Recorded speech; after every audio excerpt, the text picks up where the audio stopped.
Hi everybody, this is Lainey at Hilltop Home Place. I thought I would just pop in here today to visit just a minute. Sometimes I truly miss having my channel because I always think of things I need to tell you and then I realize that I kind of stepped away. But I think it's okay to pop back in every now and then and just talk about things. I was going to just show you a little bit of my garden this year. I will tell you though, we're in big time weed season because it's been like raining a lot, which is great.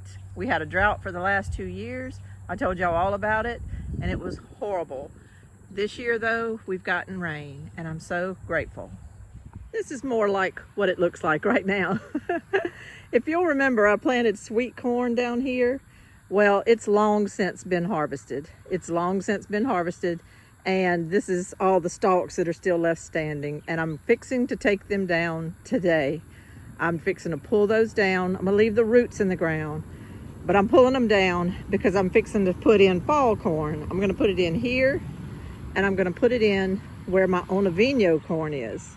Now this corn did wonderful. I was worried about it for a while, but then it took off, and I'm judging that the tallest stalks are about 9 feet. I've got a lot of them that are probably 8 feet, and then a lot of them that are just 6 feet or whatever, but they did wonderful. I have harvested it, we've eaten it. I didn't save seeds this year, we've just simply enjoyed it, and it's been great. This Onavino is the one that I'm kind of landrace gardening. I should have probably saved seeds from the strongest stalks this year, but I had so many seeds from last year that I just didn't do it. So I still really have only year one seeds, but man, you know, we really enjoyed the corn and I don't regret anything. We really enjoyed it. On this end, I had corn. I've long since harvested it. It was a field corn that I had got from Native Seed Search. Did okay, not great. Down at this end, I had some Honey Select corn, which has long since been harvested. And let me show you, probably a lot of you are in this situation, but my grandkids planted some pumpkin seeds. We planted 5 plants and it has taken over our yard like kudzu. It's crazy. They're just everywhere. They're coming out into the yard. They're all up in this corn. If you look way back into the corn and all, you'll see all kind of pumpkin plants all back in there. And guess what? As far as I know, we don't have a pumpkin on it anywhere. I haven't tried to pollinate or do anything like that. I just figured let them rip, you know, they'll come out with some pumpkins. But I really don't know if there's any pumpkins in there anywhere. I haven't seen any. I've dug around. And you know what though? They'll make or they won't. I'm not really going to worry about it. The kids kind of have lost interest at this point, and it's okay. I'm just letting all this grow because it's actually a pretty good weed cover. You know, I tilled it up a while back and this will kind of keep some of the weeds down. I'm good with that. But it makes this big mass in our front yard and I actually think it's beautiful. So I don't really worry about it. If we get a pumpkin, fine. If we don't, that's okay. This is my big rectangle garden on the side of my property and it has turned into a jungle. But I don't mean a jungle of me neglecting it or anything. I'm in here every day. It's a jungle because of some beans I'm growing. It's something. I'll have to show you what I'm talking about. These are called hog brain beans, and I got the seeds from Southern Exposure Seed Exchange. Let me show you what's going on. These are my hog brain beans. I planted this, it goes to there. Right there starts a T-post where I have a lot of Alabama butter beans and stuff like that. So I just have this row here, which I'm guessing is about maybe 18 feet, maybe. And I planted, I guess it was, I don't know, 50 or 60 seeds came in the packet.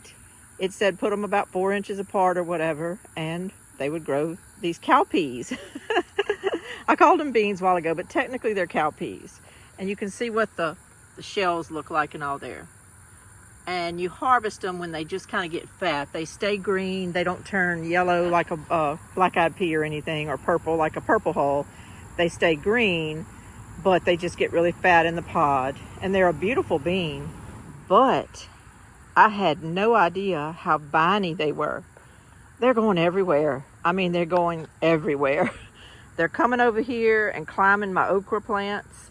They're coming out into this aisle. That's the beans here. And they're going over and they're coming up my bell pepper plants. You see them over here? They're growing all up on my bell pepper plants. That's a bell pepper plant. This is the leaves of a bell pepper plant. That's the leaves down in there of a bell pepper plant. And then you'll see these big leaves here. That is not a bell pepper plant. That is this thing right here training all the way up my sticks that I have kind of holding my bell pepper plants in place. And they come across the ground, as I said. They're getting all on my okra. They've spread out as far as they can, left to right, in their own aisle, but that's not good enough. Now they're climbing all over my tomato plants. I had the most beautiful row of tomato plants here, and I would walk up and down this aisle every day and look at them and pick, and I haven't had the first hornworm this year, not one. But I've got the beans that ate Cincinnati, the cowpeas. These are the cowpeas that ate Cincinnati. They're going all over these tomato plants, all over them. They're coming out into my yard on the outside of the fence. All that is hog brain leaves there, all of this. And, you know, they're putting on beans out here. I don't want to cut them and trim them back because the beans are growing on the end of all these vines. They're not growing a whole lot right on top of the plants down there. They're growing a lot on these extensions. You'll see I have more beans right here. And so I'm kind of sacrificing my tomato plants. I've still got tomatoes going. Me and my grandsons come out here every day and we harvest. You'll see up under there, I've got lots of tomatoes. They don't seem to really be minding this, so I'm just leaving it. My tomato plants in general are doing good. They're doing really good. Got more tomatoes down in there. They don't seem to be minding the cowpeas growing all over them. So I'm just letting them go. It's cowpea leaves. They're everywhere. Now, I've passed the end of where the row is for these things, but this is just their shoots. They're still going. So I'm just gonna let them rip. I don't know what else to do. When I was growing up, we had this show that came on Saturday nights called Dr. Spock's Theater. I don't know if it was nationwide or just down here in South Louisiana, but every Saturday night they had this show where Dr. Spock would be in his lab and they would show a scary movie. And I remember some of the scariest movies for me were things like Invasion of the Body Snatchers and Creature from the Black Lagoon. And there was another one, it was like these vines that would just grow anywhere. Maybe that was the Body Snatcher one, I don't know. But it was all about these vines and these seaweed type stuff that would just grow everywhere. And then it would come through people's bedroom windows and it would like wrap around people and stuff and take their bodies and everything. And I swear, I think these beans were the inspiration for those movies. I think they were. They're just going everywhere and they won't quit. And guess what? They're just hitting their stride. These beans are just hitting their stride. They're just putting off pods. A lot of the pods are not even harvestable yet. They're just getting going. So I don't know what this thing's going to do when it's all over with. With the hog brain beans aside, I'm having a pretty good garden. These are all my pepper plants. And some of them are 5 and 6 feet tall. And they are doing great. I've got Ziplocs and Ziplocs in my freezer of all kind of peppers. They're doing wonderful. Just to just give you an idea. We just picked this morning, so I don't have big ones hanging on here, but I've got tons of little ones. I've got all kinds. Cubanelle, Izetta long, which is a long pepper. I've got some chocolate bell peppers, regular King of the North bell peppers, and things like that. But all the plants are doing good, notwithstanding the fact that beans are wrapping around a lot of them. Beans are wrapping all around that plant. See it going up the stick? I don't have a huge stand of okra. I just have, I don't know, 7 or 8 plants here. And they haven't started putting off like crazy, but I am getting some. I'm filling up a Ziploc with them. This is called Kanjahar okra. I got these seeds from Buffalo Seed Company. And it said on their website that theirs, they do landrace gardening, and it said that theirs had so many okra by the end of the season that the limbs were falling over. I haven't had that happen yet. And as we go back and it gets toward the shadier area of my garden, the plants definitely are getting smaller. So you can tell that they do like the sun. And I'll probably get a lot more off of those plants once they hit their stride. Things just have to kind of hit their stride. This back of my garden is a mess. I have some Cajun Jewel, I think this was. It was some kind of pink okra, I can't remember. Now the plants haven't gotten big at all, and I only get about one. I've got a cowpea pod here. I have plants there, and on down, but I only get about one pod every few days off of those. Not very prolific. My Janie Forsters came out of the gate wonderful and have put off a lot. However, the black-eyed peas that I griped about in the beginning that didn't come out of the gate very good, and I had to replant several times, they ended up doing great. They ended up putting off so many black-eyed peas that I've already stopped and canned some just to get them out of my freezer. And then I'm in the process now of harvesting whatever else they give me for the rest of this year. And I've got some Ziplocs started with that. I harvest, put most things in Ziplocs, and then I'll can it later when I get time. But I did go ahead and do this just to free up some room in my freezer. And they're doing wonderful. These black-eyed peas, they're kind of been picked right now, but in the next few days they'll be loaded back up. A big disappointment here in my garden was these Ramachuri peas. They were a green pea, and I got the seeds from Native Seed Search. Now if you're wondering, well, why haven't you just pulled those down? Because it's summertime now and you grow peas in the spring. Well, the reason I haven't is because these peas are actually made to grow in hot climates like Arizona and the desert type climates. And the peas don't actually start putting off a lot until it warms up. So these are a little different from other peas. Now I'm starting to get a lot of peas off of them, believe it or not, even though they look terrible. But this is when they kick in. The problem with these peas are, and I'm just going to be honest with you, because you have to tell your successes and your failures. See, I've got a lot of peas hanging on there that I can pick, and they're putting off peas.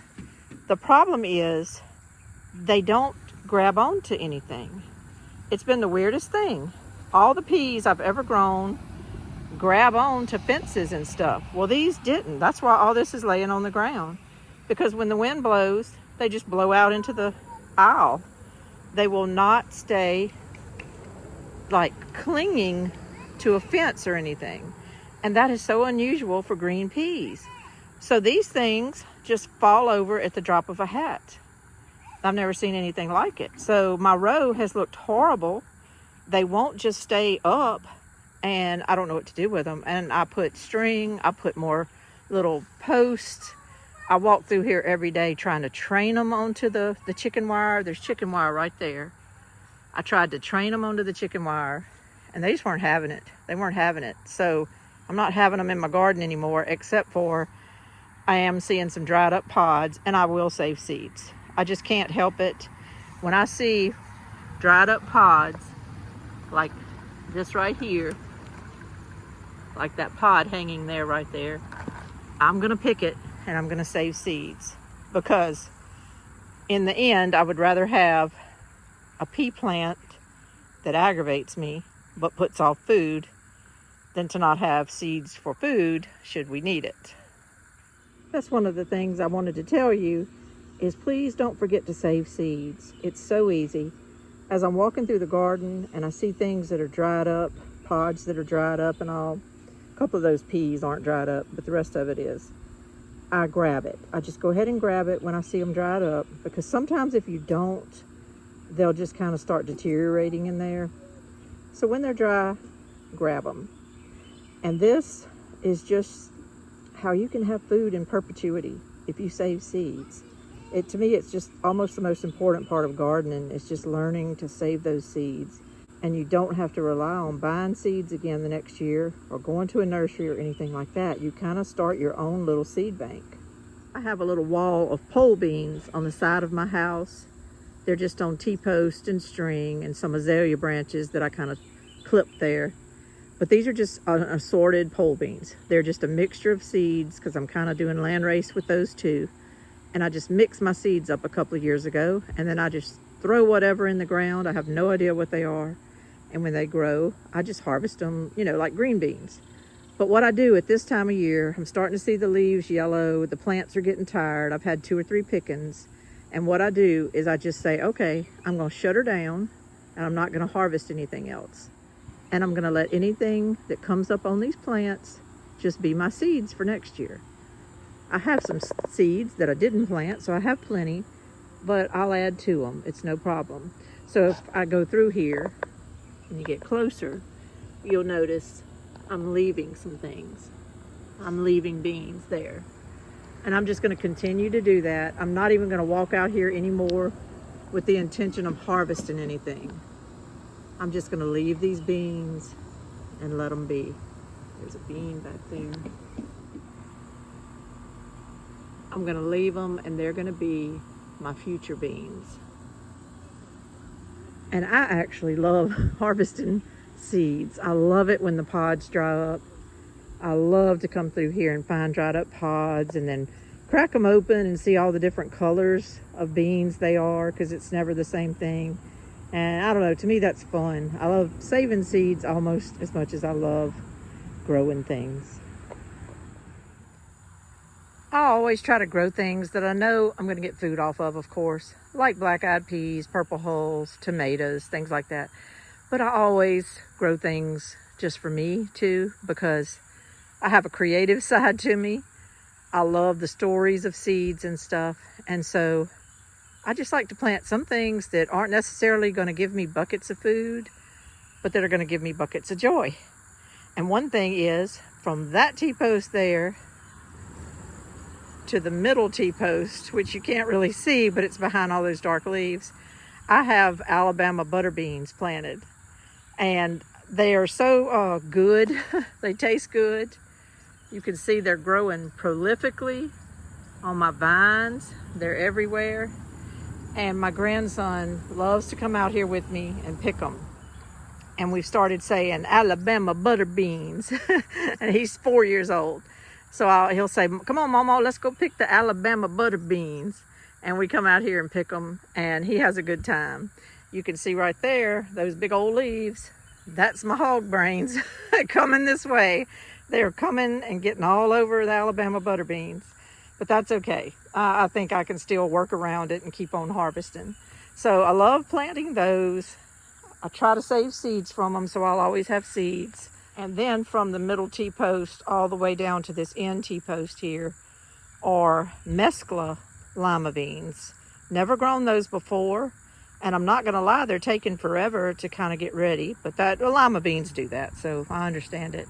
Not a big deal. I think I picked my first ones yesterday, whereas I've been picking for a week off the Alabama butter beans. But these are coming along. They look the exact same as far as pods go. They look the same. You really can't tell anything until you get it in the house and you open them up. But they're doing good, and they have so many blooms still on here. So I'm hoping for, a good mess of those. Got a lot of tomatillos that I'm hoping will kind of turn brown and get ready for the husks to turn brown in fall. And I'm hoping to make some green salsa out of that, some salsa verde. I intentionally left ground cherries on the ground last year so that hopefully they'd come back up, and they did. And I forgot all about them, so I didn't really know what they were when they started coming up. But that's ground cherries. And they're putting off all kind of little things. I need to come out and get them. I didn't do that today. This is always a treasure hunt. See down there in the grass? There's a ground cherry, and there's a ground cherry. Whenever they get ripe, they just fall off of these bushes and they fall to the ground. So you have to look on the ground to find them. As a matter of fact, I don't even think you're supposed to eat them until they get to that stage. I think when they're green, they're not really good for you, but when they get brown and fall off the tree, then that's when you need to grab them. So that's like food I didn't even plan on this year, so that's good. I think my winner of most production award this year would go to this cherry tomato bush that I didn't even plant. It just came up on its own. I've never planted cherry tomatoes out here. It just came up on its own from, I guess, the previous owner. And I've got cherry tomatoes everywhere. They're picked over because we picked them yesterday. But this bush here has been a workhorse, and I appreciate it. And it's just like a gift because I didn't even do anything. I didn't have to start the seed, didn't do anything, and it's given me so much. Those are my main garden beds, but you know, I've always got to have something tucked here, there, and yonder. I'm growing Dixie butter peas here. They're starting to put off all their little pods right now, all their little butter pea lima pods. My 4-year-old grandson helped me plant these, so we're keeping up with them, and I'm hoping we can harvest off of these pretty soon. I also planted the same thing down in this bed. That's Dixie butter peas. They're not doing as good in this bed for some reason, but that's all right. And we also planted them in my little DIY flower bed container thing that I made. And they're doing really good over here. You never know what's going to do good where. It's kind of a pot shot sometimes.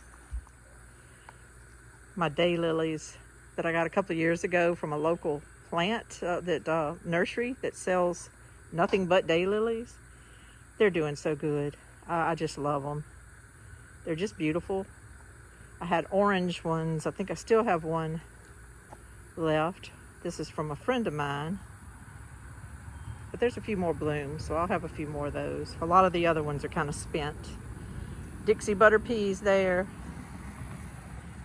And to finish out my garden, I have a gazillion green beans that are fixing to be producing. These are Wyatt green beans I got from Territorial Seeds. I don't know how I remember that, but it was. They just have thousands of blooms on them. And normally this wouldn't be the case at the beginning of July in South Louisiana. But I think because we've had so much rain this year, my green beans are still viable. They're still producing. I know that because I have an ocean of them over here. This is in front of my house, and it's a big long bed I have. I have contender beans and some beans called Bountiful from Seed Savers Exchange that I've actually had about 3 years. Never planted. I don't know why, but I just got around to it. But they're doing wonderful. These are Bountiful, and these are Contenders, which normally do like gangbusters, but for some reason these Bountiful are kind of kicking their behind. So if you have Bountiful and Contender seeds, the Bountifuls definitely right now are doing the best. This just bloomed this morning. I texted a friend of mine and said, what is that? Because she knows everything about lilies and plants like that. And she told me it was a canna lily. This is our 3rd year living on this property, but it's the 1st year that this plant has ever come up. It just came up out of nowhere. It's kind of like you get little gifts sometimes. You can get little gifts, and it came up right in this garden row area, right here where it needed to be, contained inside this chicken wire fence, and right up in the middle of all my green beans. So to me, it's kind of like just a gift. I just wanted to say hello and pop in. Please put in the comments and let me know how your gardens are doing. What's your best plant this year? What's your worst plant? What's your horror stories? Just let me know, and let's keep in touch. This is Lainey from Hilltop Home Place. Y'all have a wonderful, wonderful growing season. Bye-bye.